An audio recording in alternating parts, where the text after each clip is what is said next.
Hello viewers, আসসালামু আলাইকুম। আশা করি সবাই ভালো আছেন। আজকে আমি আপনাদের সাথে খুব সহজ করে গরুর মাংস রান্নার রেসিপি নিয়ে এসেছি। আমার ইউটিউব চ্যানেলে এর আগেও গরুর মাংস রান্নার একটা ভিডিও দেয়া আছে। তো আজকে আরও সহজভাবে গরুর মাংস রান্নার একটি রেসিপি আপনাদের জন্য নিয়ে এসেছি। তো চলুন কথা না বাড়িয়ে আমরা রেসিপিটা তৈরি করি। এখানে আমি 1 কেজি পরিমাণ গরুর মাংস ধুয়ে পানি শুকিয়ে নিয়েছি। এবার এই গরুর মাংসের ভিতরে আমি এক এক করে সব মশলা দিয়ে দিব। 2 চা চামচ পরিমাণ রসুন বাটা দিচ্ছি।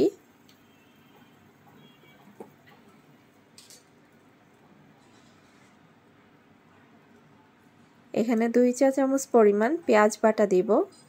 যার বাসায় পেঁয়াজ বাটা থাকবে বাটাটা ব্যবহার করবেন। কেউ যদি কুচি পেঁয়াজটা দিতে চান সেটাও দিতে পারেন, কোনো সমস্যা নেই। এবং এটার সাথে দিয়ে দিব 1 চা চামচ পরিমাণ আদা বাটা। আসলে আমার কাছে মনে হয় মাংস রান্নার থেকে সহজ কোনো রেসিপিই হয় না। যার বাসায় যে মশলা আছে সকল প্রকার মশলা নিয়ে নেমে পড়া যায় এই মাংস রান্নার জন্য। এখানে আমি একটু ফ্লেভার আনতে অর্থাৎ একটা সুন্দর গন্ধ আনার জন্য বাইরে যে প্যাকেট মাংসের মশলাটা কিনতে পাওয়া যায় সেই মশলা থেকে 2 টেবিল চামচ পরিমাণ মশলা নিয়ে নিয়েছি। দিয়ে দিয়েছি 1 চা চামচ পরিমাণ হলুদের গুঁড়া। আমি গরুর মাংসটা একটু ঝাল ঝাল খেতে পছন্দ করি, এজন্য আমি একটু বেশি করে লাল মরিচের গুঁড়াটা ব্যবহার করব। আপনারা ঝাল এবং লবণটা যার যার নিজের স্বাদ অনুযায়ী ব্যবহার করবেন। এখানে আমি কালো গোলমরিচের গুঁড়া নিয়ে নিয়েছি।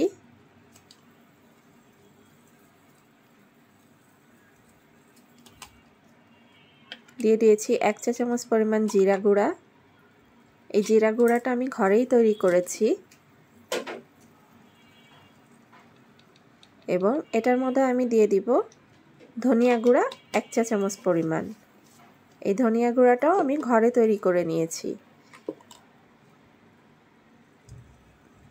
এবার এটার সাথে অ্যাড করে দিব সামান্য একটু সয়াবিন তেল।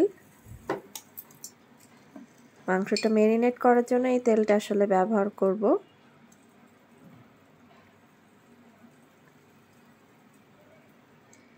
এই মাংসর কালারটা একটা সুন্দর কালার আনার জন্য এখানে 1 টেবিল চামচ পরিমাণ আমরা টমেটো সস নিয়ে নিয়েছি।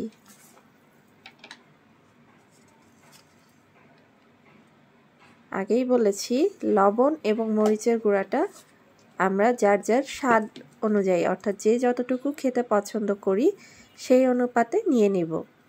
সবগুলো উপকরণ মাখিয়ে আমি প্রায় 30 মিনিটের মতো রেখে দিয়েছিলাম।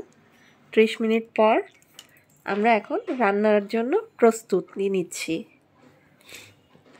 আমরা কড়াইয়ের ভেতরে তেল দিয়ে নিচ্ছি এবং এখানে আমরা খুব অল্প পরিমাণে তেল নিব, যেহেতু এর আগে আমরা মাংস ম্যারিনেট করার সময় কিছুটা তেল দিয়ে নিয়েছি, তার জন্য এখানে বেশি তেলের প্রয়োজন হবে না।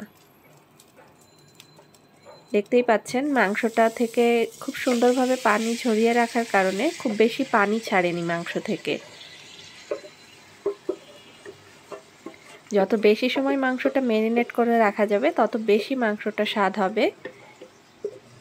আর যাদের হাতে সময় কম থাকবে 20 থেকে 30 মিনিট রাখলেই যথেষ্ট।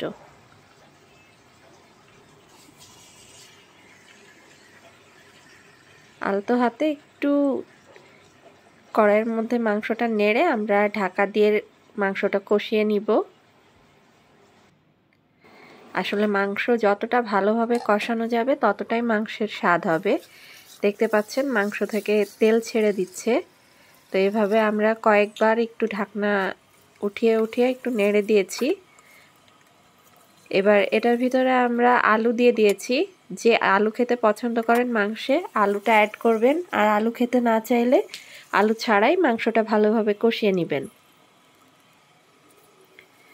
এখানে আমি সামান্য একটু পানি দিয়ে মাংসটা কষিয়ে নিচ্ছি।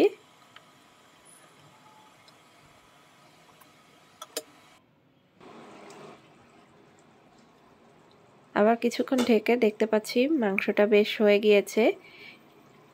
তো ঝোলের পানিটা দেওয়ার পরে যখন মাংসটা ঢেকে দিয়েছি তখন দেখা গিয়েছে মাংসে আমি একটু চেক করে নিলাম যে আলুটা সিদ্ধ হয়েছে কিনা, একটু মাংসটাও চেক করে নিলাম যে মাংসটাও নরম হয়ে গিয়েছে।